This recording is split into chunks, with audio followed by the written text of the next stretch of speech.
Maya Williams accepted the job everyone refused, live-in help at a mansion where babies cried endlessly and billionaire CEOs crushed anyone who got too close.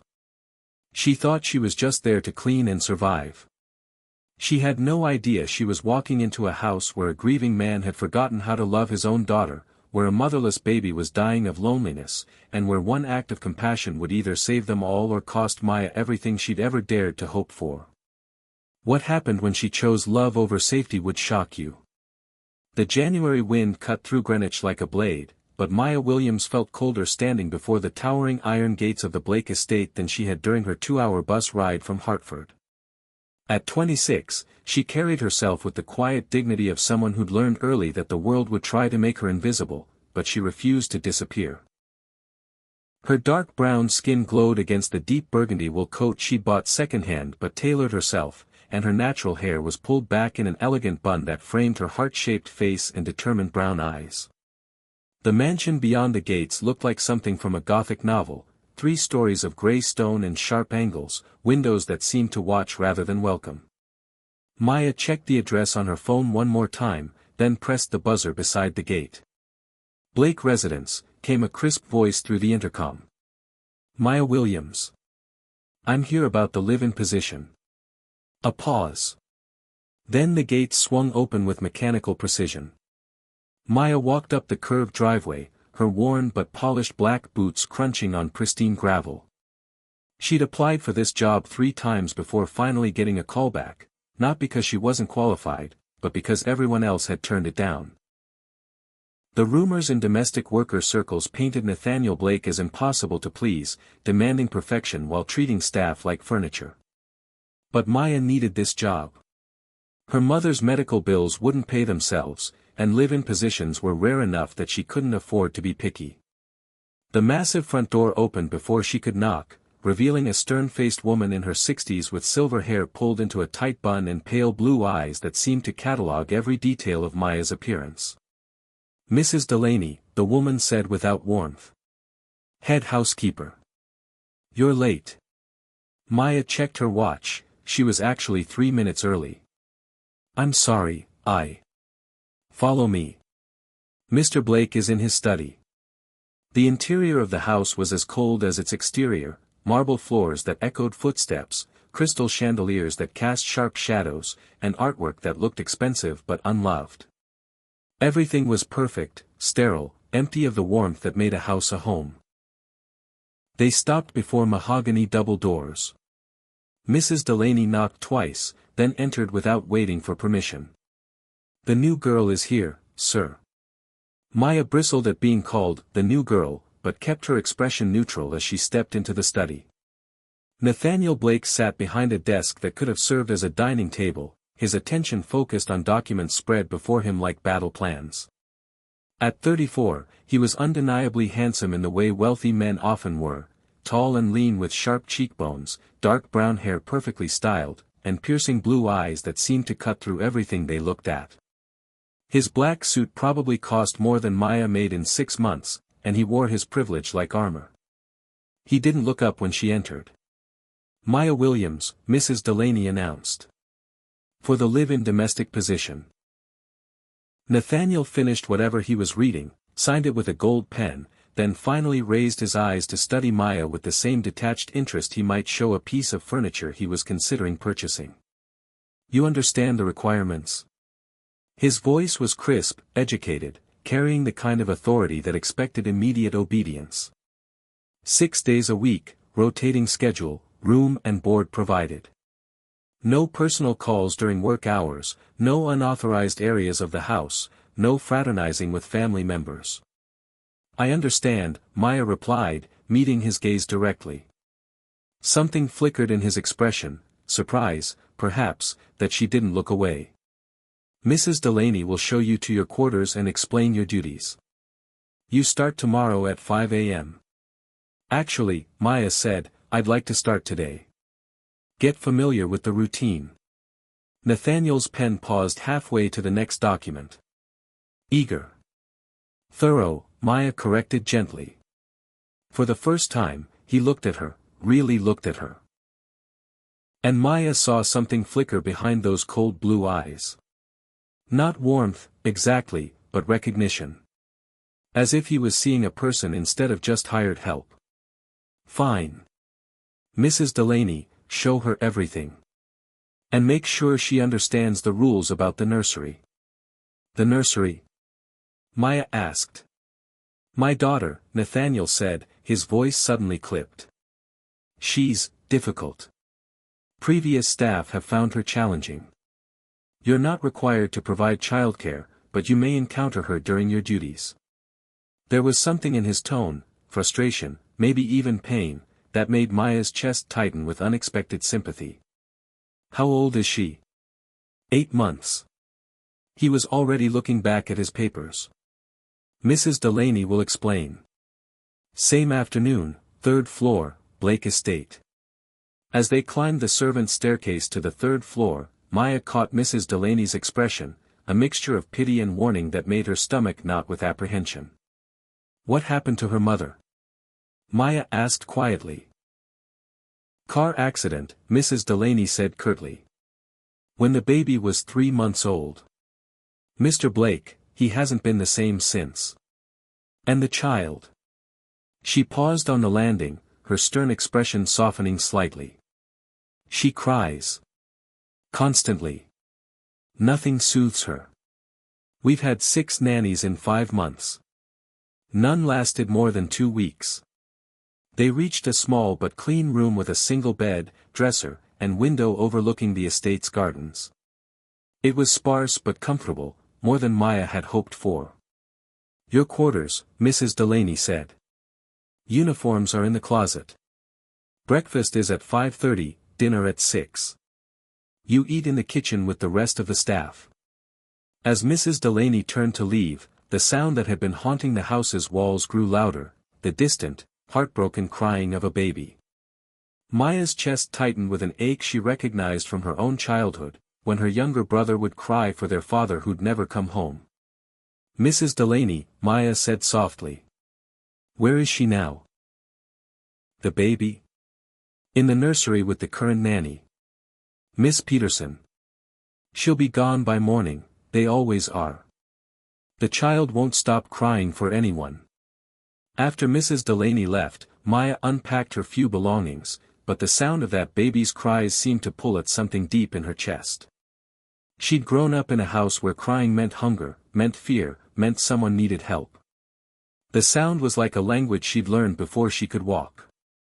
Against her better judgment, Maya found herself following the sound down the hall to a partially open door marked with a brass nameplate reading, Lily.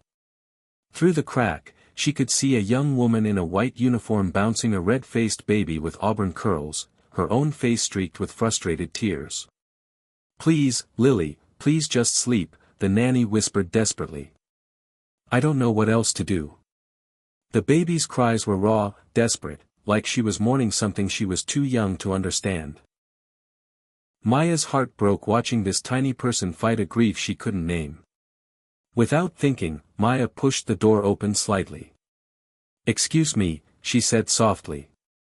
I'm Maya, the new. I just started today. Is there anything I can do to help?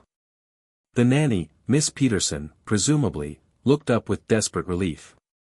I've tried everything. Bottles, singing, walking, rocking. She just won't stop. She's been like this for 3 hours. Maya stepped into the nursery, taking in the beautiful room with its soft yellow walls, expensive furniture, and toys that looked untouched. Everything perfect except for the broken-hearted little girl at its center. May I? Maya asked, extending her arms. Miss Peterson practically threw the baby into Maya's embrace, stepping back with exhausted relief. The moment Lily settled against Maya's chest, something magical happened. The baby's cries softened to hiccups, then to small whimpers, then to complete silence. Her tiny hand curled around Maya's finger, and her bright green eyes, so much like her father's, looked up with something that might have been recognition. How did you? Miss Peterson whispered in amazement. Maya began to hum softly, an old lullaby her grandmother had sung to her, swaying gently as Lily's breathing deepened and her eyelids grew heavy. Sometimes, Maya said quietly, babies just need to feel safe. Like someone understands their language. Within minutes, Lily was fast asleep, her small body completely relaxed in Maya's arms. The nursery, which had felt chaotic and desperate moments before, now felt peaceful. "I've never seen her do that," Miss Peterson said, gathering her things. "Never. Not for me, not for the other nannies, not even for—" She stopped herself. "Not even for her father?" Maya finished gently. Miss Peterson nodded, tears in her eyes. "He tries, but she just cries harder when he holds her. Like she can sense his distance. I think she's still waiting for her mother to come back." Maya looked down at the sleeping baby, seeing not just Nathaniel's features but something else, a loneliness that mirrored her own childhood, a hunger for connection that wealth couldn't satisfy. "She's not difficult," Maya said softly.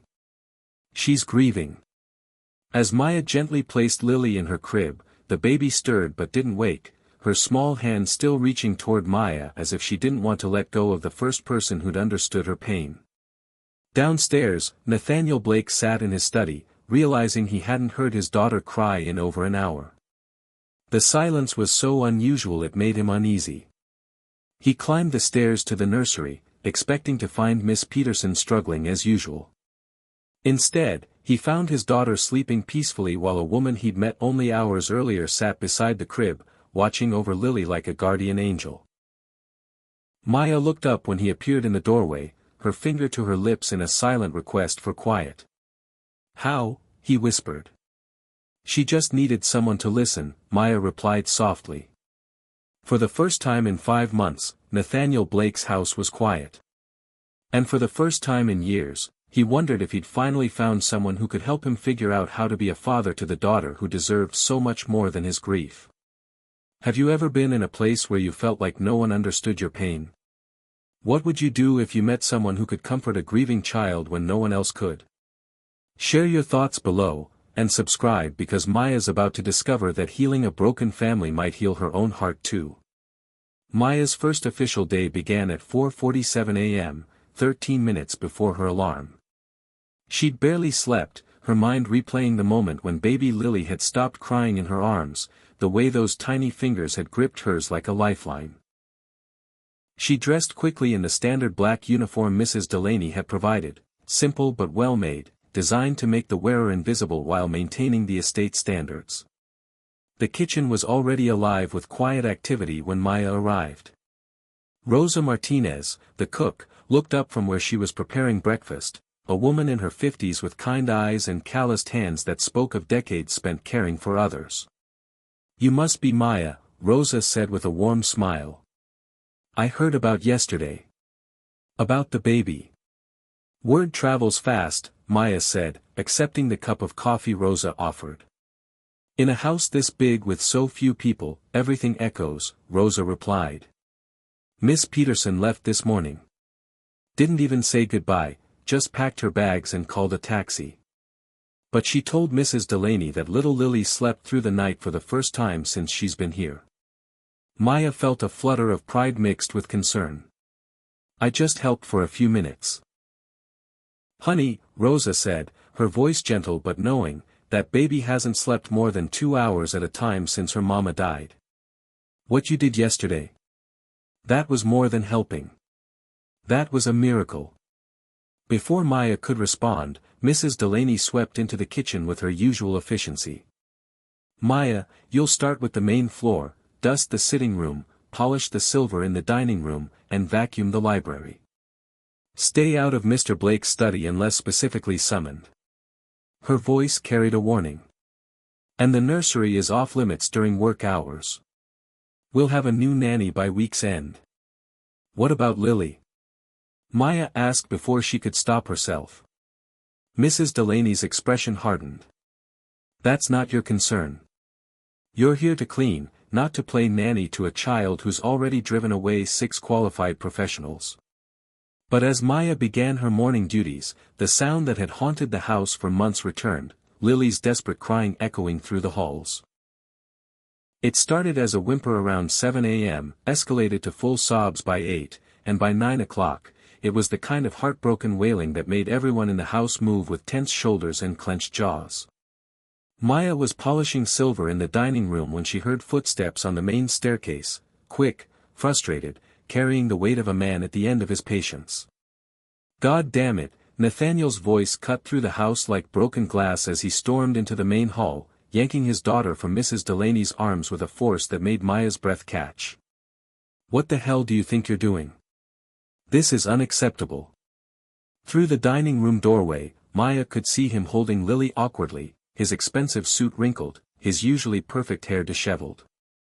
The baby screamed louder in his arms, her tiny hands clawing at the air, her sobs shrill and panicked. "Sir," Mrs. Delaney said carefully, "perhaps if we called the agency again." "No more agencies," Nathaniel snapped. "No more nannies. She's my daughter, and I should be able to." His voice cracked with frustration and something deeper, shame, maybe, or grief so raw it made Maya's chest ache. "Why won't she stop?" he whispered, looking down at Lily with an expression of complete defeat. Maya set down the silver candlestick she'd been polishing, her hands trembling with the effort of staying put. Every instinct screamed at her to help, but Mrs. Delaney's warning echoed in her mind. "She's scared," Maya said quietly, stepping into the doorway. Nathaniel looked up, his blue eyes wild with exhaustion and pain. "What?" "She's scared," Maya repeated, her voice steady despite her racing heart. "You're holding her like she might break, and she can feel your tension. Babies absorb everything, your stress, your grief, your fear of failing them." "I didn't ask for your opinion," Nathaniel said, but there was no real anger in his voice, just desperation. Lily's cries had escalated to the point where she was gasping between sobs, her little face red and streaked with tears. Maya watched this tiny person fight a battle she was too young to understand, and something inside her snapped. "Give her to me," Maya said, stepping forward. "Excuse me." Nathaniel's voice was ice, but underneath it, Maya heard something else, hope, maybe, or the last thread of a man's control. "Please," Maya said, meeting his eyes directly. "Just let me try." Mrs. Delaney started to object, but Nathaniel held up his hand. For a long moment, he stared at Maya, and she could see him weighing his pride against his daughter's pain. Finally, with movements that looked like surrender, he placed Lily in Maya's arms. The transformation was immediate and profound. The moment Lily felt Maya's warmth, her cries softened to hiccups. When Maya began to sway gently, humming the same lullaby from yesterday, the hiccups faded to small whimpers. And when Maya pressed a soft kiss to the top of Lily's auburn curls, whispering, "I've got you, sweetheart. You're safe," the baby melted into complete stillness. The silence that followed was so complete it felt sacred. Lily's breathing deepened, her tiny fist curling around Maya's finger, her green eyes, so like her father's, drifting closed in perfect trust. Maya looked up to find Nathaniel staring at her with an expression she couldn't read. Not anger, not gratitude, but something raw and complicated that made her feel exposed under his gaze. "How do you do that?" he asked, his voice barely above a whisper. "I listen to what she needs," Maya replied softly, still swaying with the now sleeping baby. "She's not being difficult, Mr. Blake. She's grieving. Just like you are." The words hung in the air between them, and Maya immediately regretted speaking so boldly. But instead of the explosion she expected, Nathaniel's face crumpled slightly, as if she'd named something he'd been afraid to acknowledge. "She won't do that for me," he said, and for the first time, Maya heard the pain beneath his cold exterior. "Her own father, and she won't stop crying when I hold her." "She can feel your fear," Maya said gently. "You're afraid of failing her, afraid of not being enough, afraid of letting her down the way you think you let her mother down. Babies sense that. They need to feel like whoever's holding them believes they're going to be okay." Nathaniel's jaw tightened. "You don't know anything about me or my wife."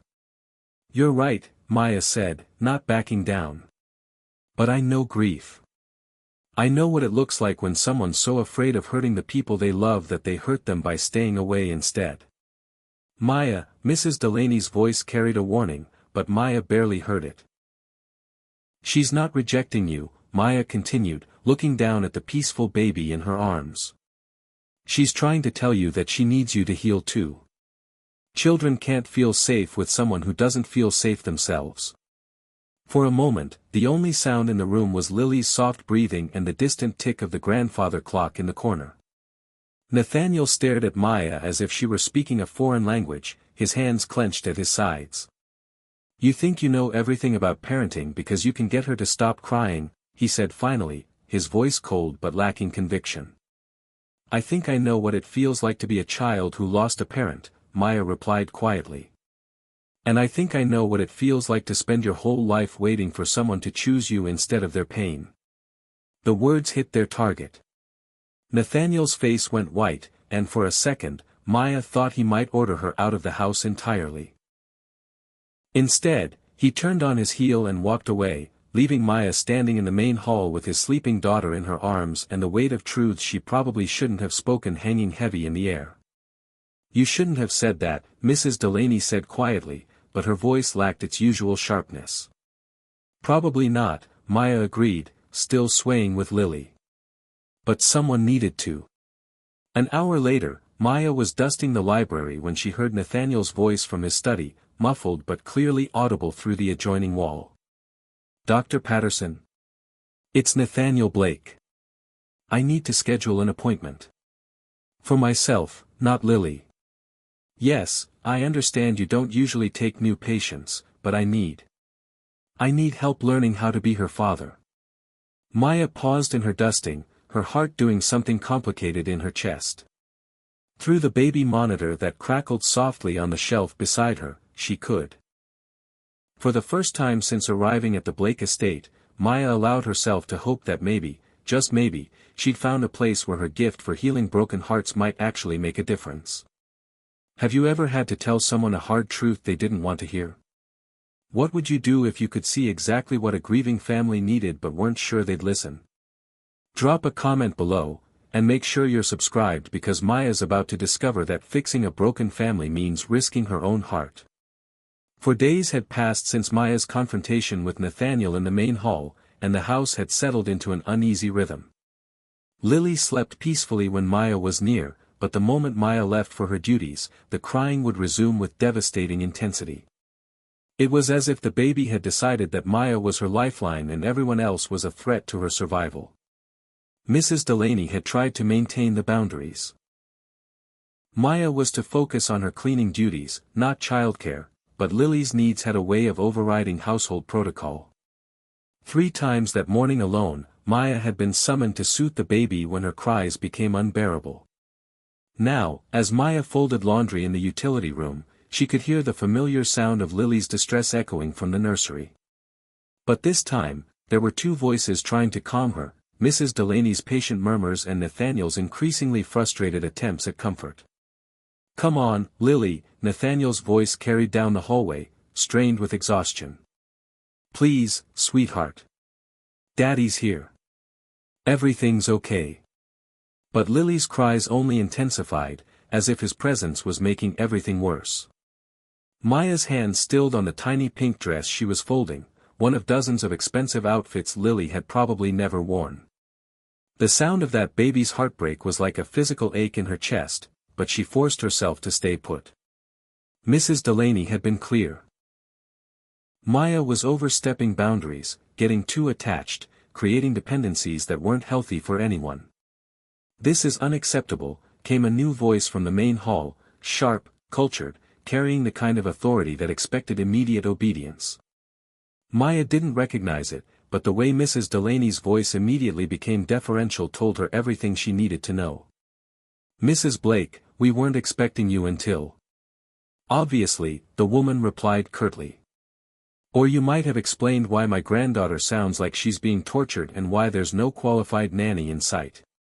Maya crept to the laundry room door, peering through the crack to see a woman in her 60s descending the main staircase like a queen surveying her domain. Everything about Eleanor Blake screamed old money, from her perfectly coiffed silver hair to her tailored navy suit to the way she moved through the house as if she owned not just the building but everyone in it.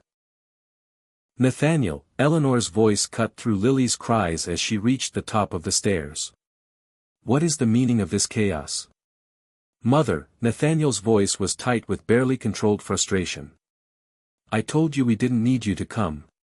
"Clearly you were wrong," Eleanor replied, appearing in the nursery doorway. "How long has she been crying?" 20 minutes, Mrs. Delaney said carefully. "We've tried everything."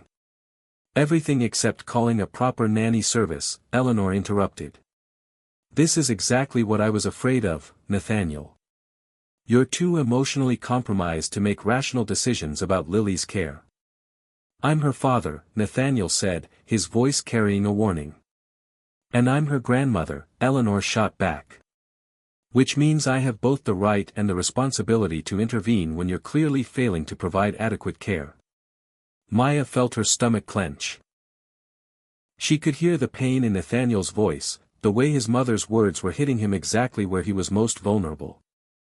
"Mrs. Blake," Mrs. Delaney said carefully, "perhaps I should mention that we do have someone on staff who seems to have a particular way with Miss Lily." "A nanny?" Eleanor asked sharply. "Not exactly. One of the domestic staff. Maya Williams. She has a remarkable ability to calm the baby." Maya's blood turned to ice. She pressed herself against the laundry room wall, her heart hammering against her ribs. "A maid?" Eleanor's voice could have frozen water. "You're telling me that my granddaughter's care is being managed by domestic help?" "She's very capable," Mrs. Delaney said weakly. "I don't care if she's Mary Poppins herself," Eleanor snapped. "This is completely inappropriate." "Nathaniel, what were you thinking?" "I was thinking about what's best for my daughter," Nathaniel replied, but his voice lacked conviction. "What's best for Lily is professional care from qualified individuals, not some temporary solution from someone whose primary job is to dust furniture." Maya felt each word like a slap. She'd known this was coming, had known that her connection with Lily was too good to last, too outside the natural order of things. But hearing it stated so bluntly, hearing herself reduced to someone whose primary job is to dust furniture, made her chest tight with familiar shame. "Furthermore," Eleanor continued, her voice gaining momentum, "this arrangement is creating unhealthy dependencies. A child should bond with her father and qualified caregivers, not with domestic staff who will inevitably leave for other positions." "Maya's not leaving," Nathaniel said, and something in his tone made Maya's breath catch. "Of course she is," Eleanor replied dismissively. "People in her position always do. And when she goes, Lily will be devastated all over again." "Is that really what you want for your daughter? To form attachments with people who are paid to care for her temporarily?" The words hit Maya like physical blows. Eleanor Blake was voicing every fear Maya had buried since arriving at the estate, that she was getting too attached, that this couldn't last, that she was setting everyone up for heartbreak. "I've already called Harrison Childcare Services," Eleanor continued. "They're sending their top nanny tomorrow morning. Someone with proper credentials and references, someone who understands appropriate boundaries." "Mother. This discussion is over, Nathaniel. It's time to stop indulging in unconventional solutions and start thinking about what's actually best for Lily's development." Maya heard footsteps on the stairs, Eleanor leaving as decisively as she'd arrived. The house fell silent except for Lily's continued crying, which seemed to have escalated during the argument. Maya stood in the laundry room, her hands shaking as she processed what she'd overheard. Eleanor Blake was right about everything. Maya was overstepping, getting too attached, creating problems rather than solving them. She was a maid who'd forgotten her place, and now a professional nanny would come to fix the mess she'd made. "Maya?" Mrs. Delaney's voice called from the hallway. "Could you come to the nursery, please?" Maya forced herself to move, walking on unsteady legs toward the sound of Lily's distress. She found Nathaniel standing by the window, his shoulders rigid with tension, while Mrs. Delaney held a red-faced, sobbing Lily. The moment Lily saw Maya, her cries intensified, not from distress, but from desperate reaching. Her tiny arms stretched toward Maya like she was drowning, and Maya was the only life preserver in sight. "Please," Mrs. Delaney said quietly, offering the baby to Maya. "Just until she calms down." Maya took Lily, and the familiar magic happened. The crying stopped, the tiny body relaxed, the green eyes drifted closed in perfect trust. But this time, instead of feeling proud, Maya felt like she was doing something wrong. "This has to stop," she said quietly, still swaying with the now peaceful baby. Nathaniel turned from the window, his expression unreadable. "What?" "Your mother is right," Maya said, the words tasting bitter but necessary. "This isn't healthy. Lily needs to bond with her father, not with me. And I'm getting too attached to something that isn't mine." "So you're quitting?" Nathaniel's voice was flat, emotionless. "I'm remembering my place," Maya replied, though saying it felt like swallowing glass. "A professional nanny will be better for Lily. Someone who won't cross boundaries or forget that this is just a job." She gently placed the sleeping baby in her crib, Lily's hand reaching toward her even in sleep. Maya had to force herself not to look back as she headed for the door. "Maya," Nathaniel's voice stopped her at the threshold. She turned, hoping he would argue, hoping he would tell her to stay, hoping he would fight for the fragile family they'd started to build. Instead, he looked at her with something that might have been regret and said, "Maybe you're right. Maybe it's better this way." The words crushed whatever hope Maya had been carrying. She nodded once and left the nursery, walking back to her room with the sound of Lily beginning to cry again echoing behind her. That night, Maya sat on her narrow bed, staring at the suitcase she'd pulled from under the dresser. Tomorrow, a qualified nanny would arrive to care for Lily properly. And Maya would go back to being invisible, the way domestic staff were supposed to be. She told herself it was better this way. Safer. Professional. She told herself Eleanor Blake was right about everything. But as she listened to Lily crying inconsolably through the walls, Maya couldn't shake the feeling that in trying to do the right thing, she was breaking 3 hearts instead of healing them. Have you ever had to walk away from someone you loved because it was the right thing to do? What would you choose, following your heart or following society's rules? Share your thoughts below, and subscribe because Maya's about to discover that sometimes the right choice isn't the one that saves you. The blizzard hit Greenwich at 3 a.m. with the fury of nature unleashing months of pent-up winter rage. By dawn, 3 feet of snow had buried the estate, power lines were down across the county, and the roads were impassable. Maya woke to the eerie silence of a house without electricity and the distant sound of Lily crying, a sound that had echoed through the walls for most of the night. The qualified nanny from Harrison Childcare Services. Miss Catherine Hartwell, with her pristine credentials and 15 years of experience, had arrived the previous evening with military precision and absolute confidence. She'd taken one look at the nursery setup, adjusted everything to her specifications, and assured everyone that Lily would be sleeping through the night within 48 hours using proper sleep training techniques. That had been 12 hours ago. Lily hadn't stopped crying since. Maya dressed quickly in the gray pre-dawn light filtering through her small window, pulling on extra layers against the cold.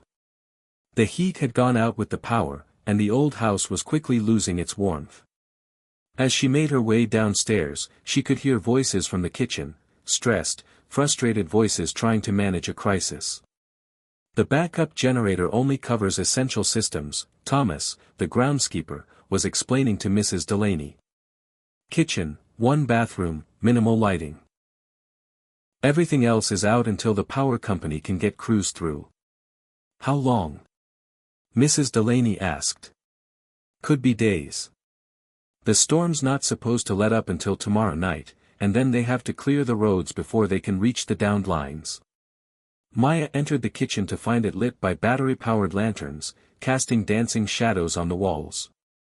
Rosa was preparing breakfast on a camp stove while Mrs. Delaney inventoried supplies with the efficiency of someone who'd weathered storms before. "Maya," Mrs. Delaney looked up, her usual stern expression softened by exhaustion. Good, you're up. We need all hands. The conversation was interrupted by footsteps on the back stairs and the appearance of Miss Hartwell, looking decidedly less pristine than she had the night before. Her gray hair had escaped its perfect bun, her uniform was wrinkled, and there were dark circles under her eyes that spoke of a sleepless night. Mrs. Delaney, Miss Hartwell said, her professional composure cracking slightly, I need to speak with you about the child. Of course. How is Lily adjusting to the new routine? She isn't, Miss Hartwell replied curtly. I've never encountered a child so resistant to proper sleep training. She's been crying for 6 hours straight, and nothing I've tried has had any effect. Her temperature is slightly elevated, possibly from the stress, and she's refused all bottles. Maya felt her stomach clench. She hasn't eaten. Miss Hartwell looked at Maya with the kind of polite dismissal reserved for overly concerned domestic staff. Children often resist feeding during routine transitions. It's normal. For 6 hours? Maya asked, unable to keep the concern from her voice. Maya, Mrs. Delaney's tone carried a warning, but it was gentler than usual. Before Miss Hartwell could respond, they were interrupted by rapid footsteps on the main staircase and Nathaniel's voice calling out with barely controlled panic. Mrs. Delaney. Where is everyone? He appeared in the kitchen doorway, and Maya's heart clenched at the sight of him. His usually perfect appearance was disheveled, shirt unbuttoned at the collar, hair mussed, eyes wild with exhaustion and something that looked like fear. Sir, Mrs. Delaney stood quickly, we were just discussing. Something's wrong with Lily, Nathaniel interrupted, his voice tight. She's burning up, and she won't stop crying. I think she's sick. Miss Hartwell straightened, professional authority reasserting itself. Mr. Blake, I've already assessed the child. Her temperature is only slightly elevated, which is common during sleep training adjustments. The crying is part of the process. The process? Nathaniel's voice rose dangerously. She sounds like she's dying, and you're calling it a process. Sir, with respect, emotional reactions from parents often. Don't tell me about emotional reactions, Nathaniel snapped. I'm telling you my daughter is sick, and you're standing here talking about training techniques while she... His words were cut off by the sound of Lily's cries from upstairs, but these weren't the frustrated sobs Maya had heard before. These were weak, rasping sounds that made every adult in the room freeze. That's not normal crying, Rosa whispered, and Maya saw her own fear reflected in the older woman's eyes. Maya was moving before she consciously decided to, pushing past Miss Hartwell and taking the stairs 2 at a time. Behind her, she could hear Nathaniel's footsteps and Miss Hartwell's protests about proper protocol. The nursery was ice cold, the heating system's failure had hit the upper floors hardest. Lily lay in her crib, her face flushed with fever, her tiny body shaking with cold and exhaustion. Her cries were weak now, barely audible, and when Maya reached for her, the baby felt like a small furnace against her chest. She's burning up, Maya said, her professional composure cracking as maternal instincts took over. And she's freezing at the same time. We need to get her warm and get fluids into her. I've been following proper procedures, Miss Hartwell said defensively. Sleep training requires consistency. Sleep training a sick baby? Maya turned on her, her voice sharp with protective fury. She's dehydrated and hypothermic. This isn't behavioral, she's been trying to tell you she needs help. You're overreacting, Miss Hartwell replied, but uncertainty had crept into her voice. Am I? Maya held Lily closer, feeling the baby's rapid heartbeat against her chest. When did she last have a wet diaper? When did she last take a full bottle? Miss Hartwell's silence was answer enough. Nathaniel stepped forward, his face pale with realization. You let her cry herself into dehydration. The training protocol specifically states. I don't care what your protocol states, Nathaniel's voice was deadly quiet. Pack your things. You're leaving. Mr. Blake, the roads are impassable. Then you can wait in the guest room until they're clear, but you're not touching my daughter again. Miss Hartwell drew herself up with wounded dignity. I'll be speaking to my agency about this unprofessional treatment. Good, Nathaniel said coldly. Tell them I said their top nanny nearly killed my child with her protocols. As Miss Hartwell left in huffed indignation, Maya was already moving with practiced efficiency. Rosa, I need warm formula, but not too warm. Mrs. Delaney, can you find extra blankets? And we need to set up somewhere warmer, this nursery is too cold. The sitting room, Mrs. Delaney said quickly. It has the fireplace, and Thomas got that working this morning. They moved downstairs in a careful procession. Maya carrying Lily, Nathaniel gathering blankets, everyone focused on the tiny person whose labored breathing filled the suddenly urgent silence. The sitting room was indeed warmer, with a fire crackling in the marble fireplace and battery-powered lanterns creating pools of gentle light. Maya settled into the large armchair closest to the fire, wrapping Lily in warm blankets while checking her temperature with the back of her hand. She's still too hot, Maya murmured, beginning to unwrap some of the blankets. We need to bring the fever down gradually. Nathaniel knelt beside the chair, his face a study in controlled panic. What can I do? Talk to her, Maya said softly, beginning to rock gently. She needs to hear your voice. She needs to know you're here. She doesn't respond to me, Nathaniel said, but his voice was broken with exhaustion and fear. She never has. She will now, Maya said with quiet certainty. She's sick and scared, and right now she needs her daddy more than anyone else. Nathaniel hesitated, then leaned closer to his daughter. Hey, baby girl, he whispered, his voice shaking. Daddy's here. I'm sorry I let you get so sick. I'm sorry I didn't listen. At the sound of his voice, really listening this time, full of love instead of frustration, Lily's eyes fluttered open. For the first time in months, she looked at her father without crying. That's it, Maya encouraged softly. Keep talking to her. Rosa appeared with a bottle of perfectly warmed formula, and Maya began the delicate process of getting fluids into a dehydrated baby. Drop by drop, with infinite patience, while Nathaniel continued his soft monologue of apologies and promises. As the storm raged outside and the house settled into emergency routine, something shifted in that warm sitting room.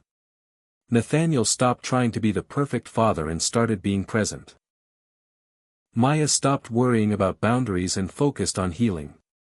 And Lily, wrapped in blankets and surrounded by people who finally understood what she needed, began to improve. By evening, her fever had broken. By midnight, she was taking full bottles. And by dawn, she was sleeping peacefully in her father's arms while Maya dozed in the chair beside them, her hand resting protectively on Lily's back. The storm had trapped them all together, but it had also forced them to become what they'd been fighting against, a family. The second day of the blizzard dawned quiet and white, with snow still falling steadily but gently now, like the world was settling into a peaceful hush. The house felt different, smaller somehow, more intimate, as if the storm had stripped away the formal barriers that usually kept everyone in their designated roles. Maya woke in the sitting room chair where she'd spent the night, a soft blanket draped over her shoulders that hadn't been there when she'd dozed off. Across from her, Nathaniel was still asleep on the sofa, Lily curled safely on his chest, both of them breathing deeply in the warm glow of the dying fire. It was the first time Maya had seen Nathaniel look peaceful, his face relaxed, his arm curved protectively around his daughter, no tension in his shoulders. In sleep, he looked younger, less guarded, and Maya could see traces of the man Beth must have fallen in love with before grief built walls around his heart. They look right together, don't they? Rosa's voice was soft as she entered with a fresh pot of coffee, careful not to wake the sleeping pair. Maya accepted a steaming mug gratefully. She needed to see him as her protector instead of another source of stress. And he needed to stop being afraid of failing her, Rosa observed, settling into another chair. Fear makes people do strange things. Makes them push away the very people they're trying to protect. There was something in Rosa's tone that made Maya look at her more closely. You sound like you speak from experience. Rosa was quiet for a moment, watching the fire crackle. I raised 5 children as a single mother after my husband left. Worked 3 jobs, never had enough time, always worried I was failing them. Spent so much energy being afraid of not being enough that I almost forgot to just be their mother. What changed? My youngest, Miguel, got sick when he was 7. Really sick, pneumonia that wouldn't break. I sat by his hospital bed for 3 days, and you know what he asked me? Rosa's eyes were bright with unshed tears. He asked if I was going to leave like Daddy did, because I looked so scared. Maya felt her chest tighten. What did you tell him?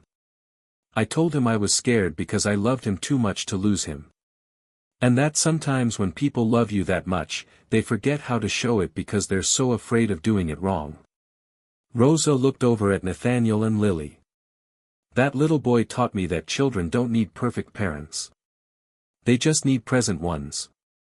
As if summoned by their conversation, Lily stirred in her father's arms, making the small sounds that meant she was waking up. Nathaniel's eyes opened immediately, the instant alertness of a parent who'd learned to tune into his child's needs. Hey, sweetheart, he murmured, his voice still rough with sleep. How are you feeling? Lily looked up at him with bright, clear eyes.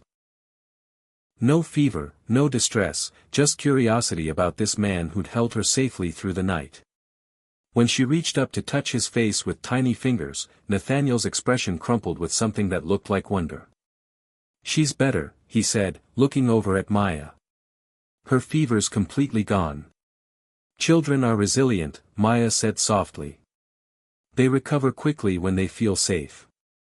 Like their parents, Rosa added meaningfully, gathering the empty coffee cups. I'll get breakfast started. Take your time. As Rosa left them alone, Nathaniel sat up carefully, settling Lily on his lap. The baby looked between him and Maya with the serious expression infants got when they were trying to figure out their world. I owe you an apology, Nathaniel said suddenly. Maya looked up from the fire she'd been tending. For what? For yesterday. For letting my mother make you feel like you didn't belong here. For not standing up for what was clearly working because I was too proud to admit that someone else could connect with my daughter when I couldn't. You were protecting her, Maya said.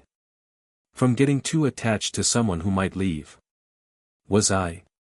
Nathaniel asked, his voice carrying doubt. Or was I protecting myself from having to admit that I might need help? That I might not be able to do this alone? Lily babbled softly, and both adults turned their attention to her, using her innocence as a bridge over dangerous emotional territory. Tell me about her mother, Maya said quietly. If you want to. Sometimes it helps to talk about the people we've lost.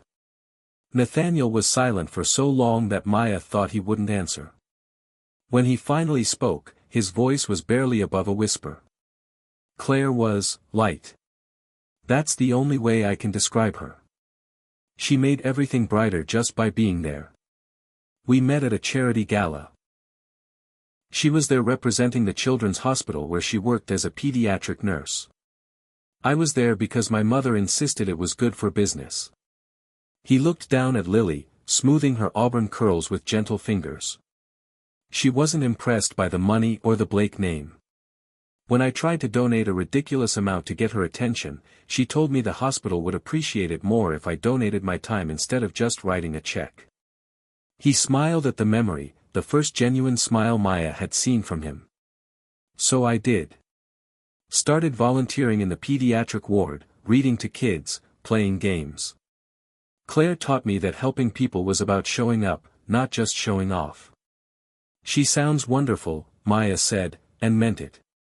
She was everything I wasn't, warm, patient, genuine. She saw the best in everyone, especially me. When she told me she was pregnant. Nathaniel's voice caught. I'd never wanted anything more than to be the kind of father she deserved. The kind of man who could raise a child with her love and her wisdom. And then you lost her, Maya said gently. 3 months after Lily was born. A drunk driver ran a red light while she was coming home from her first day back at work. His voice was steady now, but Maya could see the effort it took. She died instantly. And suddenly I was alone with this perfect little person who needed everything I didn't know how to give. Lily reached for her father's face again, and this time Nathaniel leaned into her touch, closing his eyes as if her small hand could heal the wound in his heart. I tried, he continued. I read every parenting book, hired the best nannies, followed every expert recommendation. But nothing worked.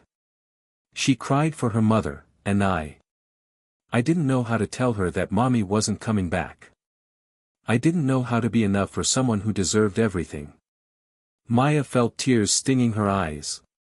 So you started building walls. To protect both of you from more disappointment. And ended up creating exactly what I was trying to prevent, Nathaniel said. A child who felt abandoned by the one person who should have been her constant. But you're here now, Maya said. You held her through the night. You chose her over your pride and your fear. That's not abandonment, that's love learning how to show up. Nathaniel looked at her then, really looked at her, and Maya saw something shift in his expression. What about you? He asked. What taught you to understand children's pain so clearly? Maya hesitated, then decided that if he could share his grief, she could share hers. My father left when I was 5, she said quietly. One day he was there, the next day he wasn't. My mother worked 2 jobs to keep us housed and fed, so I spent a lot of time taking care of my little brother Marcus when he cried for daddy. I'm sorry, Nathaniel said, and his sympathy felt genuine. I learned that when children cry, they're usually trying to tell you something important. Marcus used to have nightmares about daddy coming back but not recognizing us, like we'd become invisible to him. So I'd hold him and promise that even if everyone else forgot about us, we'd never forget about each other. Did it help? For a while. Until Marcus got sick when he was 12, leukemia. The medical bills bankrupted us, and Maya's voice broke slightly. He died thinking I couldn't save him. That I'd failed him the way our father had failed us both. Nathaniel reached across the space between them, covering her hand with his. Maya. I swore after that I'd never let another child feel abandoned or unheard, she continued. That's why I could hear what Lily was trying to tell you. She wasn't rejecting you, she was asking you to fight for her. To choose her over your fear of failing. And you helped me hear that, Nathaniel said. You gave me back my daughter. You did that yourself, Maya replied. I just reminded you that love is braver than fear. They sat in comfortable silence as the fire crackled and Lily dozed contentedly in her father's arms. Outside, the snow continued to fall, but inside the sitting room, 3 people who'd thought they were destined to be alone had found something that looked remarkably like family. Maya, Nathaniel said eventually, his voice carrying a new kind of vulnerability. When this storm ends, when the roads clear and life goes back to normal. I don't want you to go back to being just the help. I want you to stay. As part of our family.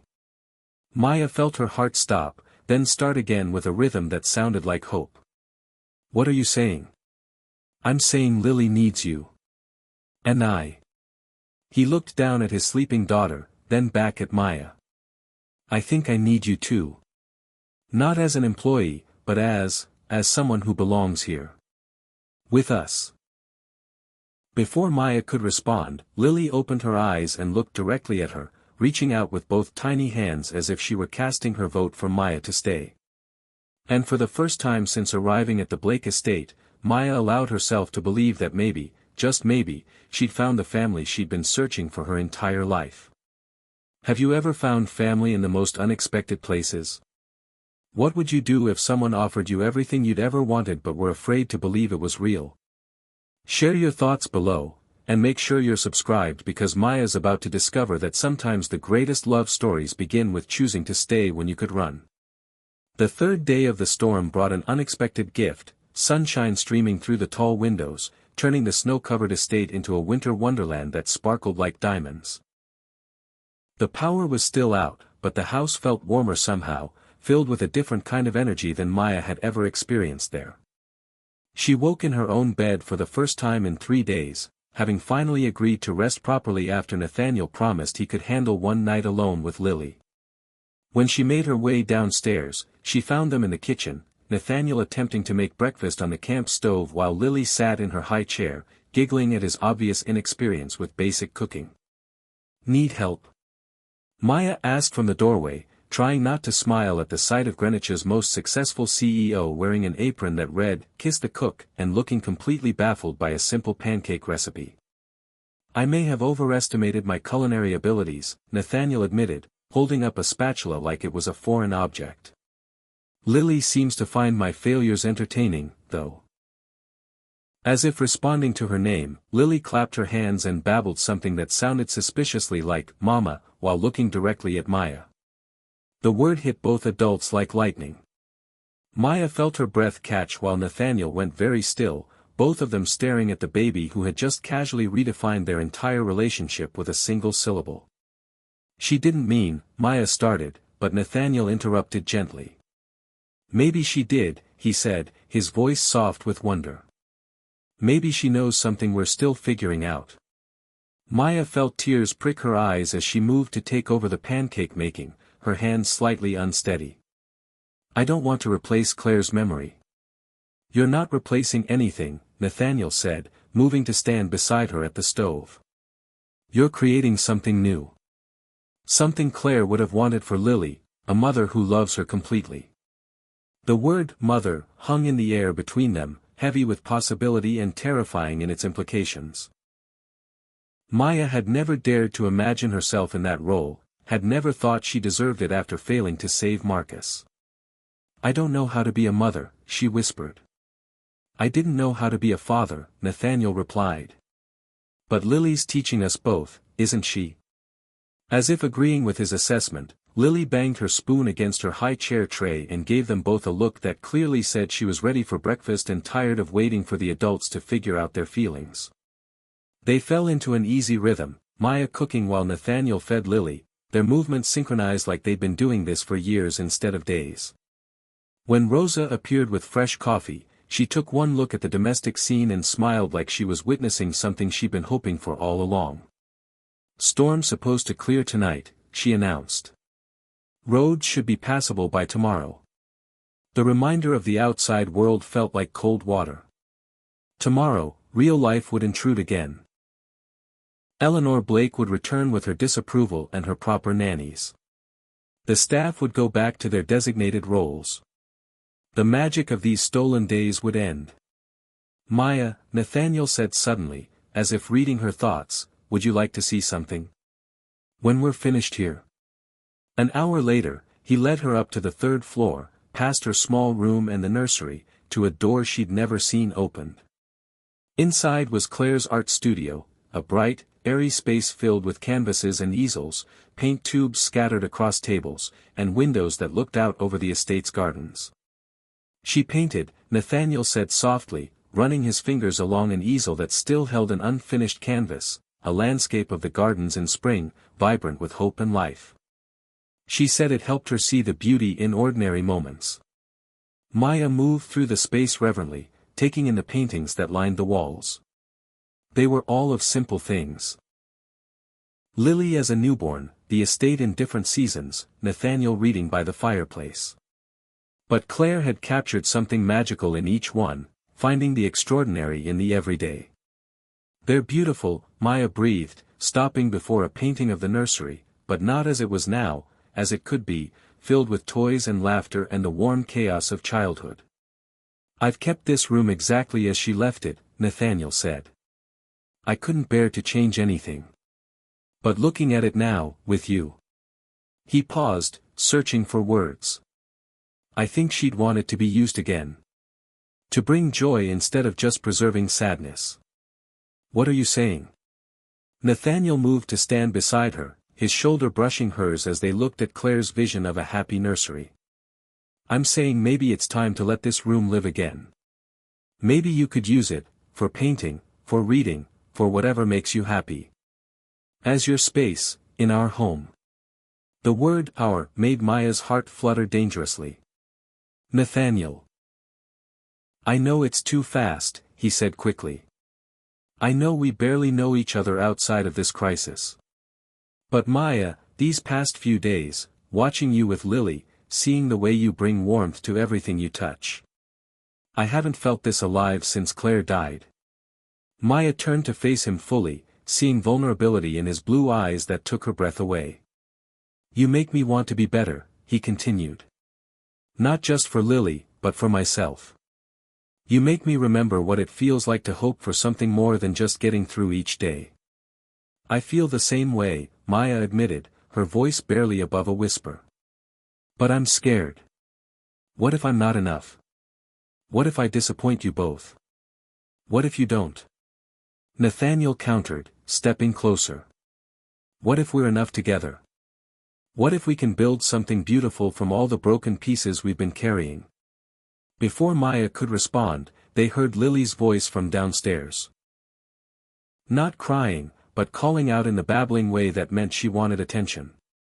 They both smiled at the sound, the spell of the moment breaking but not disappearing. We should go to her, Maya said.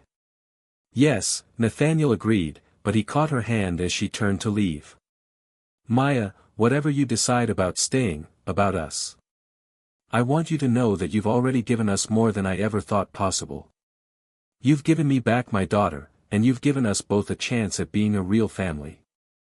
They found Lily in Rosa's arms in the sitting room, perfectly content but clearly wanting to be part of whatever her favorite adults were doing. When she saw them, she reached for both of them simultaneously, little arms stretching wide as if she could pull them all together by sheer force of will. What do you think, little one? Maya asked, settling beside them on the sofa. Should I stay and help Daddy learn to make proper pancakes? Lily's response was to grab a handful of Maya's hair and babble something that sounded distinctly like, "Yes, Mama."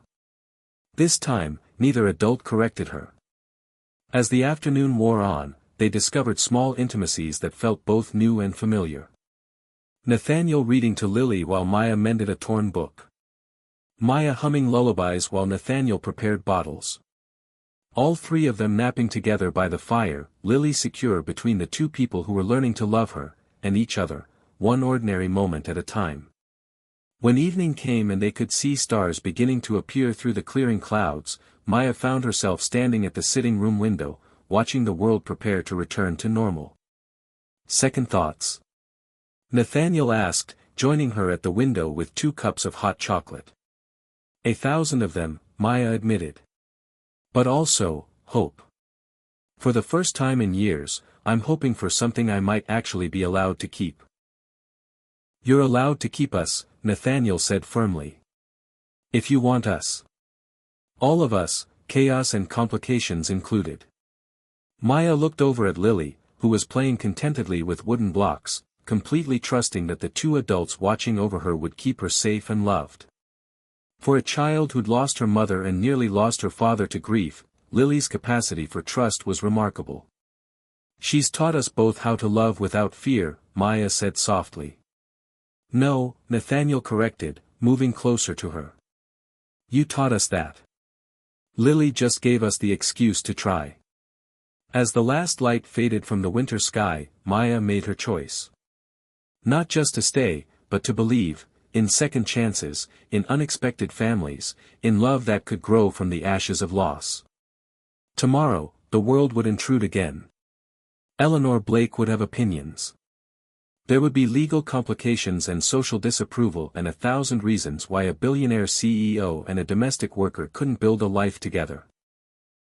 But tonight, in the warm glow of firelight, they were just 3 people who'd found each other in the storm and decided they were stronger together than apart. Yes, Maya said finally, answering the question Nathaniel had asked days ago. I'll stay. I'll try. I'll choose us. And when Lily looked up from her blocks and smiled, a radiant expression that seemed to bless this new configuration of love, Maya knew she was exactly where she belonged. Have you ever had to choose between safety and love? What would you do if you found your perfect family in the most imperfect circumstances? Share your thoughts below, and subscribe because Maya and Nathaniel are about to discover that the hardest part isn't finding love, it's fighting for it when the world says it shouldn't exist. The roads were cleared by 10 a.m., and by 10:15, Eleanor Blake's black Mercedes was crunching up the estate's driveway like an advancing army.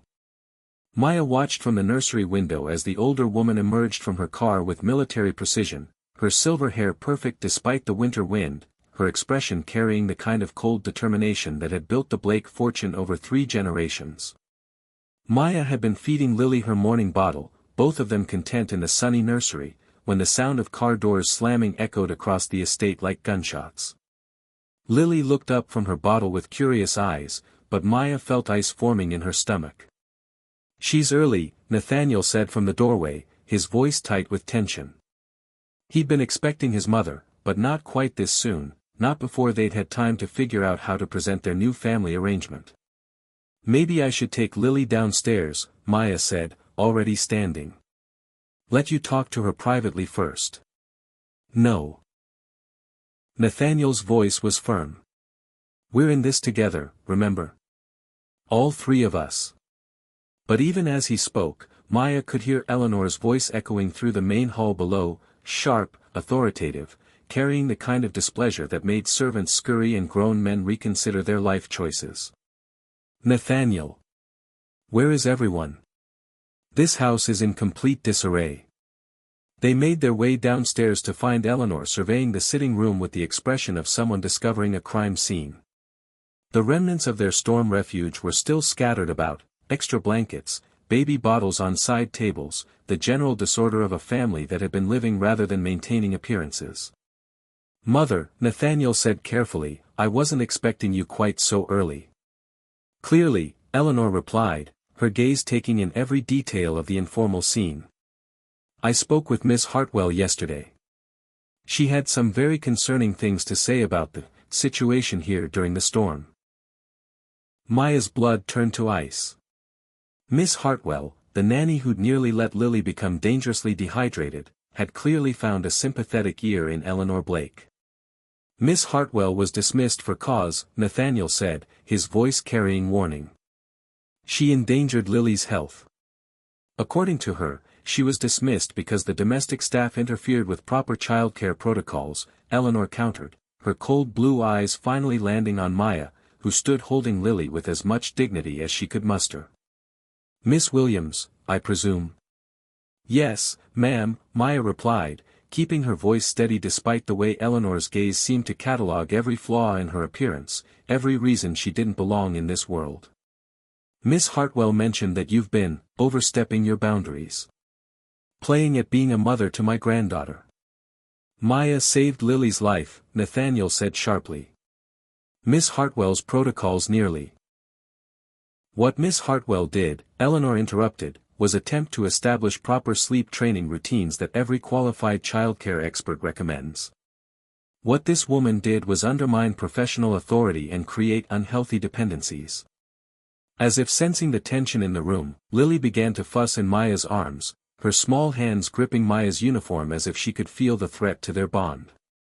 "Furthermore," Eleanor continued, "I've taken the liberty of consulting with our family attorneys about this highly irregular situation.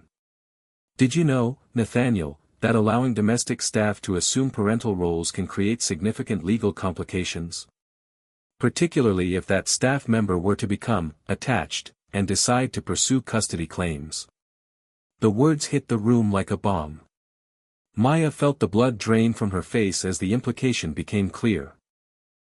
Eleanor was suggesting that Maya might try to steal Lily, that her love for the baby was some kind of calculated manipulation. "That's ridiculous," Nathaniel said, but Maya could hear uncertainty creeping into his voice. "Maya would never. Wouldn't she?" Eleanor asked, moving closer to study Maya with the intensity of a predator sizing up prey. A young woman from a difficult background, suddenly given access to a wealthy family, a vulnerable child, a grieving father. It's not exactly unprecedented, Nathaniel. People in her position have been known to see opportunity where others see tragedy. "Stop," Maya said quietly, but her voice carried across the room with unexpected force. Just stop. Eleanor turned to her with raised eyebrows, clearly not accustomed to being interrupted by hired help. You want to paint me as some kind of gold digger, Maya continued, her voice growing stronger despite the tears threatening to spill. Some calculating woman who saw a rich man and a motherless baby as my ticket to Easy Street. But the truth is, I love Lily. I love her more than my own life, and I've never wanted anything from your son except the chance to help heal this broken family. How touching, Eleanor said, her voice dripping with sarcasm. But love doesn't qualify someone to raise a Blake heir. Background matters, Miss Williams. Education matters. Breeding matters. And you, regardless of your emotional attachment, simply don't have what it takes to move in our world. Our world. Maya repeated, her voice sharp with pain and growing anger. You mean the world where babies are left to cry themselves sick because proper protocol matters more than human compassion? Where families are destroyed by pride and prejudice dressed up as tradition? Maya, Nathaniel said quietly, a warning in his voice, but Maya was past caring about consequences. No, she said, turning to face him. She's right about one thing, I don't belong in your world. I belong in a world where love matters more than lineage, where people are valued for their character instead of their bank accounts, where children are held when they cry instead of being left to suffer for the sake of proper training. She looked down at Lily, who was staring up at her with wide, trusting eyes, and felt her heart break in real time. You want to know what I want? Maya asked, looking back at Eleanor. I want Lily to grow up knowing she's loved unconditionally. I want her to believe she deserves kindness and warmth and people who choose her every single day. I want her to never doubt that she matters more than money or status or what other people think. And you believe you can provide that better than trained professionals? Eleanor asked coldly. Better than qualified nannies from respected agencies? I believe I can provide what she needs most, Maya replied. Someone who loves her enough to put her first, always. Even when it hurts. Even when it means walking away. The words were out before Maya could stop them, and she saw understanding dawn in Eleanor's eyes, victory, satisfaction at having maneuvered Maya exactly where she wanted her. How noble, Eleanor said softly. And how wise. Because you see, Miss Williams, that's exactly what this situation requires. Someone willing to put Lily's welfare above their own desires. Maya felt the trap closing around her, but she couldn't see a way out that didn't involve hurting the people she loved most. Lily needs stability, Eleanor continued. She needs to bond with permanent caregivers, not temporary staff who will inevitably leave for other positions. She needs qualified professionals who understand child development, not well-meaning amateurs who confuse emotional dependency with love. Mother, Nathaniel's voice carried warning, but Eleanor ignored him. I've already arranged for a highly qualified nanny to arrive this afternoon. Miss Patricia Winters from the Wellington Agency, impeccable credentials, excellent references, specializing in infant development. She'll live in the nursery wing and provide the kind of consistent, professional care that Lily deserves. And Maya? Nathaniel asked, his voice tight. Miss Williams will return to her regular duties, of course. Perhaps a transfer to one of our other properties would be best. The Long Island house could use additional staff, and it would eliminate any confusion about roles and boundaries. Maya felt the world tilting beneath her feet. Everything she'd found, everything she'd dared to hope for, was being stripped away with the clinical efficiency of a business transaction. I see, she said quietly, her voice steady despite the earthquake in her chest. You've thought of everything. I've thought of what's best for my granddaughter, Eleanor replied. Surely you can understand that. Maya looked at Nathaniel, hoping to see fight in his eyes, hoping to see him choose their fragile new family over his mother's demands. Instead, she saw conflict, love warring with duty, heart battling head, and the terrible recognition that Eleanor might be right about the legal complications, about the impossibility of their situation. Nathaniel. Maya said softly, making it a question.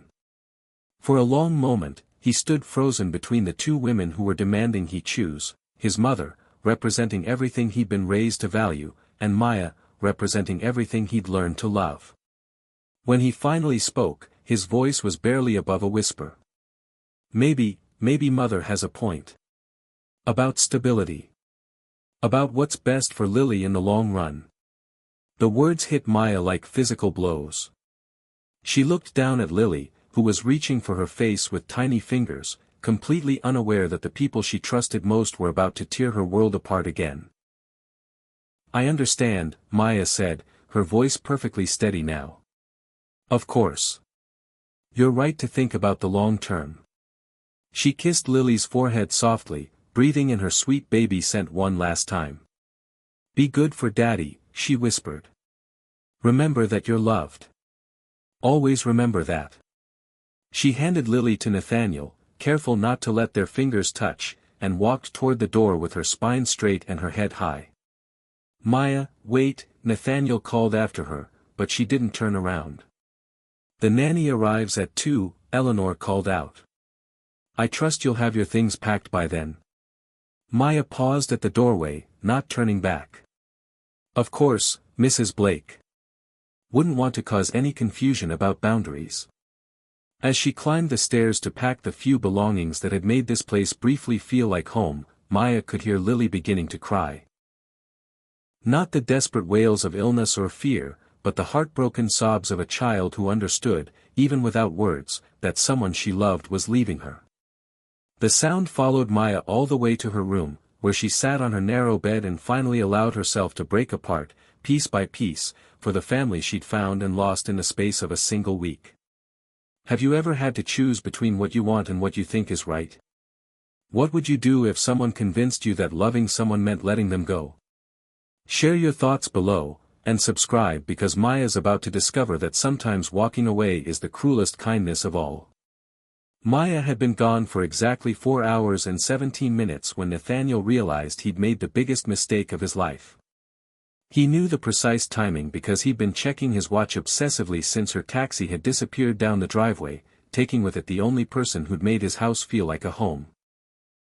Miss Patricia Winters had arrived at 2 p.m. sharp, a woman in her 40s with steel-gray hair, crisp credentials, and the kind of professional competence that should have reassured him. She'd assessed the nursery with military efficiency, reorganized everything according to proper protocols, and assured him that Lily would be sleeping through the night within a week using proven behavioral modification techniques. Lily had been screaming for 3 hours straight.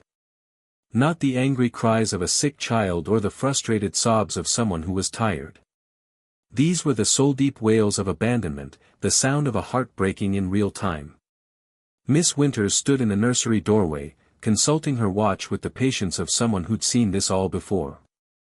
The crying will diminish as she adjusts to the new routine, Miss Winters explained over Lily's sobs.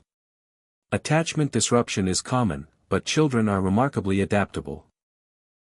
She'll forget about the previous caregiver within a few days. Forget about Maya? Nathaniel asked, the words tasting like acid in his mouth. It's for the best, Mr. Blake. Inappropriate attachments to domestic staff can create confusion about family structure and authority. Your daughter needs to understand that you are her primary caregiver, not hired help. But as Nathaniel looked at his daughter, red-faced, exhausted, reaching desperately toward the door as if Maya might still walk through it, he couldn't see adaptation. He saw abandonment. He saw history repeating itself in the cruelest way possible. Same afternoon, Hartford, Connecticut. Maya sat in the small apartment she'd shared with her mother before the medical bills had forced her to sell everything. The space felt foreign now, too quiet, too empty after the warmth and chaos of the Blake estate. Her few belongings sat in a suitcase by the door. She hadn't bothered unpacking, couldn't bear to make this place feel permanent when every part of her ached to be somewhere else. Her phone buzzed with a text from Rosa, Lily won't stop crying. The new nanny says it's normal. Doesn't feel normal. Maya stared at the message, her heart clenching with the urge to get in her car and drive back to Greenwich. But Eleanor Blake had been right about everything, Maya was just domestic help, a temporary attachment that would ultimately hurt Lily more than help her. Lily needed stability, qualified professionals, people who belonged in her world. Another text from Rosa, Mr. Blake looks lost. House feels dead without you. Maya turned off her phone and buried her face in her hands. This was what was best for everyone.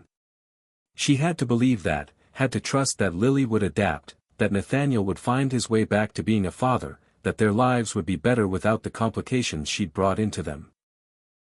But when she closed her eyes, all she could see was Lily's face as she'd handed her to Nathaniel, trusting, innocent, completely unaware that the person she'd learned to call Mama was about to disappear forever. Evening, Blake Estate. By 7 p.m., Eleanor Blake was beginning to look less confident in her decision. Lily had refused her bottle, fought sleep with desperate energy, and worked herself into such a state that Miss Winters had suggested calling a pediatrician. This level of distress isn't typical, Miss Winters admitted, her professional composure cracking slightly. Usually, children adjust within a few hours. I've never seen such prolonged attachment disruption. Nathaniel stood by the nursery window, listening to his daughter's cries and feeling something fundamental shifting inside his chest. For months, he'd been so afraid of failing Lily that he'd let other people make decisions about her care. He'd hired professionals to love her because he was terrified his love wouldn't be enough. But Maya had loved Lily without fear, without hesitation, without caring about credentials or protocols or what anyone else thought was appropriate. And in return, Lily had thrived, sleeping peacefully, eating well, developing the kind of trust that came from feeling completely safe with someone. Sir. Miss Winters was looking at him expectantly. Should I call Dr. Morrison? No, Nathaniel said quietly, then more firmly, no. Pack your things. You're dismissed. Mr. Blake, I don't understand. I understand, he said, turning from the window. I understand that my daughter is crying for the woman who loves her, and I sent that woman away because I was more concerned with what my mother thought than what Lily needed. Eleanor, who had been observing from the hallway, stepped into the nursery with her usual authority. Nathaniel, you're being emotional. These disruptions are temporary. Stop. Nathaniel's voice carried a power that made both women freeze. Just stop. You want to know what's not temporary? The damage we're doing to a child who's already lost her mother.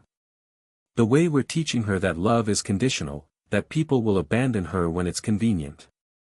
He moved to the crib and gently lifted Lily, who continued crying but seemed to calm slightly in her father's arms. Maya didn't create unhealthy attachments, he continued, his voice soft but resolute. She created love.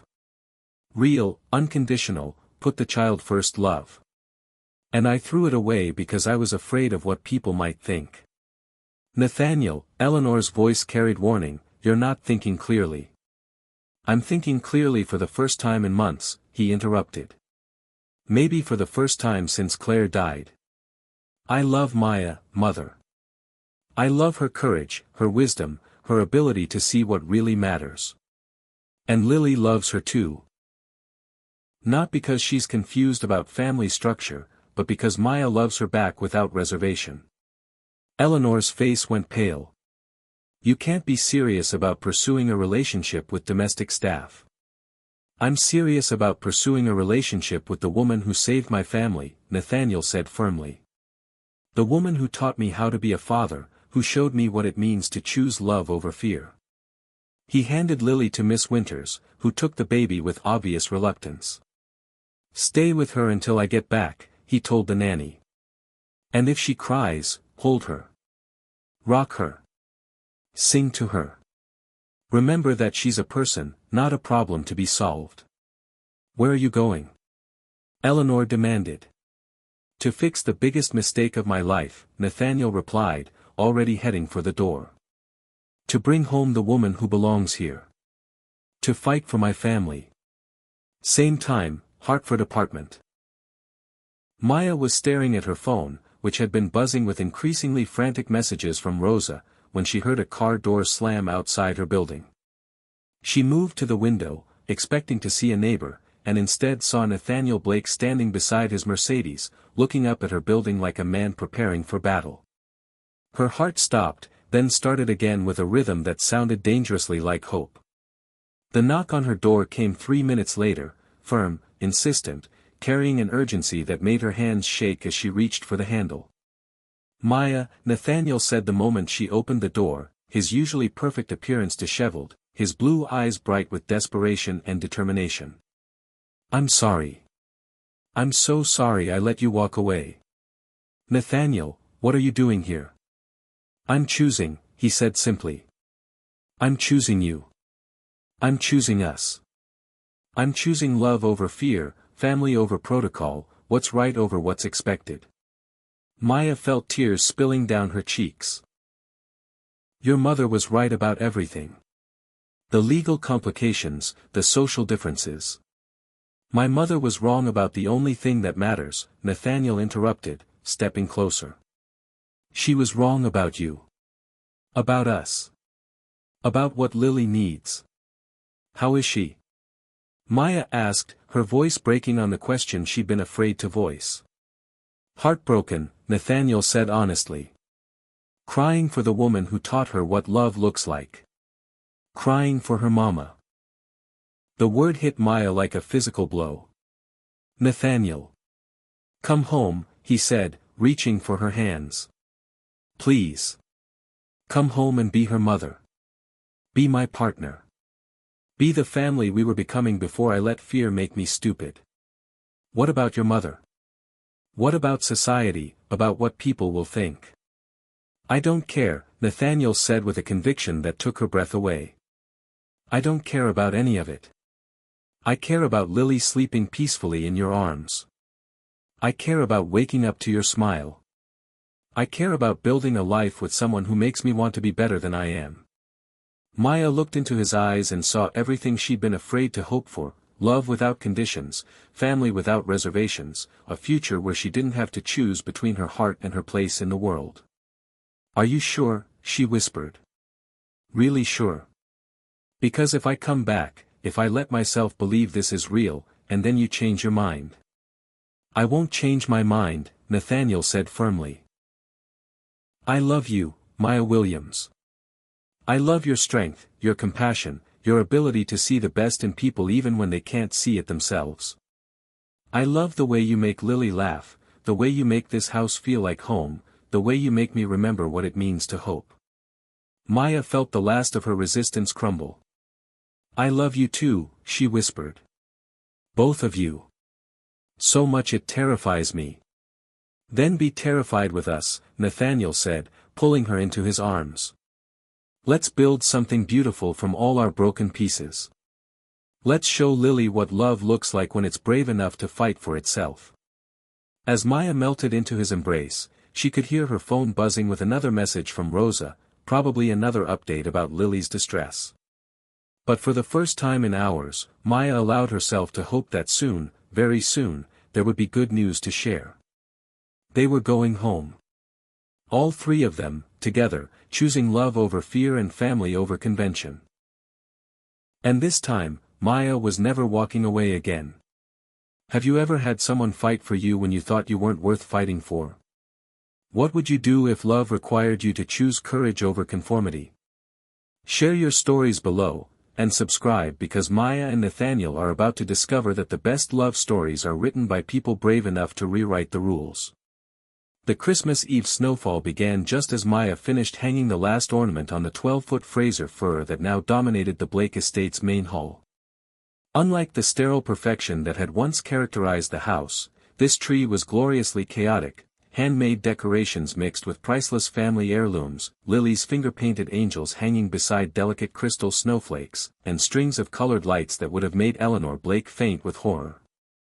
But Eleanor wasn't coming this Christmas. After months of Cold War followed by grudging acceptance, she'd finally sent a card acknowledging Maya as Mrs. Blake and including a substantial check for Lily's college fund. It wasn't love, but it was peace, and that was enough for now. "Mama, up." Lily's voice rang out from the sitting room, where she'd been helping Rosa prepare Christmas cookies by eating more dough than made it into the oven. At nearly 2 years old, Lily was a whirlwind of auburn curls and green eyes, speaking in full sentences and ruling the household with the benevolent tyranny that only beloved children could manage. Maya walked into the sitting room to find her daughter covered in flour and chocolate chips, beaming with the kind of joy that lit up every corner of the room. The transformation was complete. Where once there had been cold marble and untouchable perfection, now there were colorful toys scattered across Persian rugs, finger paintings taped to museum-quality wallpaper, and the kind of beautiful chaos that came from a house where children were treasured. "What have you been doing, sweet pea?" Maya asked, scooping Lily into her arms despite the flour that would definitely transfer to her red sweater. "Cookies," Lily announced proudly. "For Santa and Daddy and Rosa and Tommy and you, Mama." The word still sent warmth flooding through Maya's chest, even though Lily had been calling her Mama for almost a year now. Maya had worried, at first, about taking that title when Lily's birth mother couldn't claim it. But Nathaniel had reminded her that children could hold multiple loves without diminishing any of them, and that Claire would have wanted her daughter to feel cherished by everyone who loved her. "Where is Daddy?" Maya asked, settling onto the sofa with Lily in her lap. "Office," Lily said with a dramatic sigh that would have been funny if it weren't so accurate. "Working again." Maya frowned. Nathaniel had promised to finish early today so they could drive around Greenwich looking at Christmas lights before Lily's bedtime. It was supposed to be their first Christmas Eve tradition as an officially married family. They'd wed in a small ceremony 6 months ago, with Lily as their flower girl and Rosa ugly crying through the entire exchange of vows. "Rosa," Maya called toward the kitchen, "can you watch Lily for a few minutes? I need to go rescue my husband from his spreadsheets." "Take your time, Mija," Rosa called back. "Little Miss and I have more cookies to destroy, bake." Maya found Nathaniel in his study, hunched over his laptop with the kind of intense focus that meant he'd forgotten about time, food, and everything else that wasn't contained in quarterly reports. But the space around him had changed dramatically. Where once there had been only corporate trophies and cold efficiency, now there were framed photos of their small family scattered across his desk, Lily's artwork proudly displayed on the walls, and a comfortable reading chair where he spent evenings reading bedtime stories. "Working late on Christmas Eve?" Maya asked from the doorway, trying to keep her voice light despite her disappointment. Nathaniel looked up, and Maya saw guilt flash across his face as he realized what time it was. "I'm sorry, I lost track of." "Wait, don't be mad.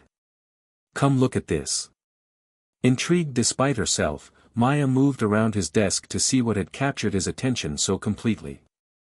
On his laptop screen was an architectural rendering of a building she didn't recognize, modern, beautiful, with lots of glass and green space. "What is it?" she asked. "The Maya Williams Center for Children and Families," Nathaniel said, his voice carrying excitement and nervousness in equal measure. "I've been working with architects and child development specialists for months. It's going to provide free childcare, family counseling, and parenting support for working families who can't afford quality care." Maya stared at the screen, her heart stopping as she saw her name in elegant letters across the front of the building. "Nathaniel, what? You changed my life," he said, standing to face her. "You changed Lily's life. You showed us both what love looks like when it's brave enough to act. And I wanted to do something that would help other families find what we found: hope, healing, the chance to be better than their circumstances." Maya felt tears spilling down her cheeks as she looked at the renderings, seeing playgrounds and family gardens and bright, welcoming spaces designed for children who needed safe places to grow. "The best part," Nathaniel continued, "is that it's going to be staffed primarily by people like you. People who understand that love doesn't require credentials, that sometimes the most qualified caregivers are the ones who've survived their own struggles and learned to heal." This is incredible," Maya whispered. "But why my name?" "I'm not." "You're everything," Nathaniel interrupted, pulling her into his arms. "You're the woman who saved a grieving man and his daughter. You're the mother who loved a child that wasn't biologically yours as fiercely as any birth parent ever could. You're the partner who taught me that family isn't about blood or social position, it's about choosing each other, every single day. Before Maya could respond, they heard the patter of small feet in the hallway and Lily's voice calling out, "Mama! Daddy! Where are you?" They emerged from the study to find Lily standing in the main hall, hands on her hips in a perfect imitation of Maya's own gesture when she was exasperated with Nathaniel's workaholic tendencies. "We have Christmas lights to see," Lily announced with the authority of someone who took family traditions very seriously. "Rosa said Santa might not come if we don't follow the plan." "Did she now?" Nathaniel asked, scooping his daughter into his arms. "Well, we can't disappoint Santa, can we?" As they bundled into coats and scarves, Maya caught sight of their reflection in the hallway mirror, Nathaniel holding Lily while she chattered excitedly about reindeer, Maya adjusting Lily's little red hat, all three of them laughing at something silly their daughter had said. They looked like what they'd become, a family. Not the perfect, composed family that Greenwich society expected from the Blake name, but something better, a family built on choice, on daily decisions to love each other through chaos and imperfection and the beautiful mess of real life. The drive through Greenwich was magical, with every house seeming to compete for the most spectacular light display.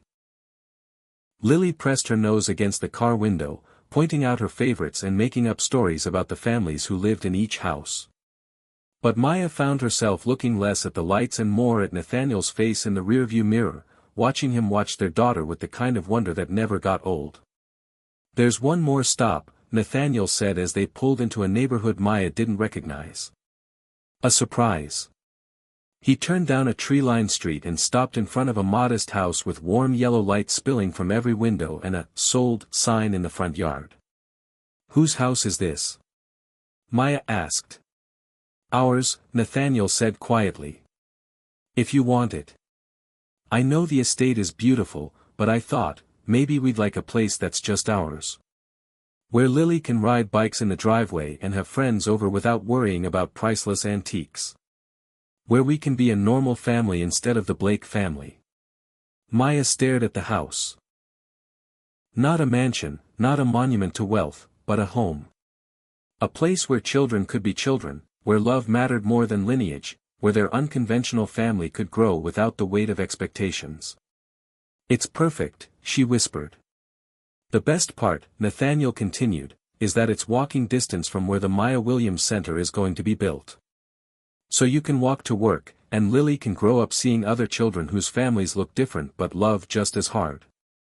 As they sat in the car looking at their future home, Lily fell asleep in her car seat, her small hand clutching the stuffed rabbit that had been Maya's first gift to her. In the peaceful silence, Maya reflected on the year that had transformed all their lives. She thought about the scared young woman who'd accepted a job no one wanted, certain she was destined to remain invisible. She thought about the broken man who'd been so afraid of failing his daughter that he'd almost lost her entirely. She thought about the grieving baby who'd needed someone brave enough to love her without reservation. They'd all been damaged when they found each other, all carrying wounds that seemed too deep to heal. But love, Maya had learned, wasn't about being perfect. It was about being present, about choosing each other's healing over your own comfort, about building something beautiful from broken pieces. "Ready to go home?" Nathaniel asked softly. Maya looked at her sleeping daughter, at her husband whose blue eyes now held warmth instead of ice, at the house that would soon be filled with their laughter and arguments and ordinary magic. "Yes," she said, reaching across to squeeze his hand. "Let's go home." As they drove back through the snowy streets of Greenwich, past the estate where they'd first found each other and toward the future they were building together, Maya understood that some love stories didn't begin with fairy tale meetings or perfect circumstances. The best ones began with people brave enough to see past surfaces, to fight for connection despite obstacles, to choose love even when the world insisted it was impossible. And sometimes, if you were very lucky, those love stories ended not with happily ever after, but with something better, the daily choice to keep loving, keep growing, keep building a family that proved love was stronger than any force trying to tear it apart. Final question to you, my beloved subscribers. Do you believe love can really conquer social barriers and family disapproval? Have you ever found your greatest happiness in the place you least expected it? Share your own stories of unexpected love and chosen families in the comments below, and if this story reminded you that the best families are built on choice rather than chance, subscribe and share it with someone who needs to believe in second chances this Christmas season.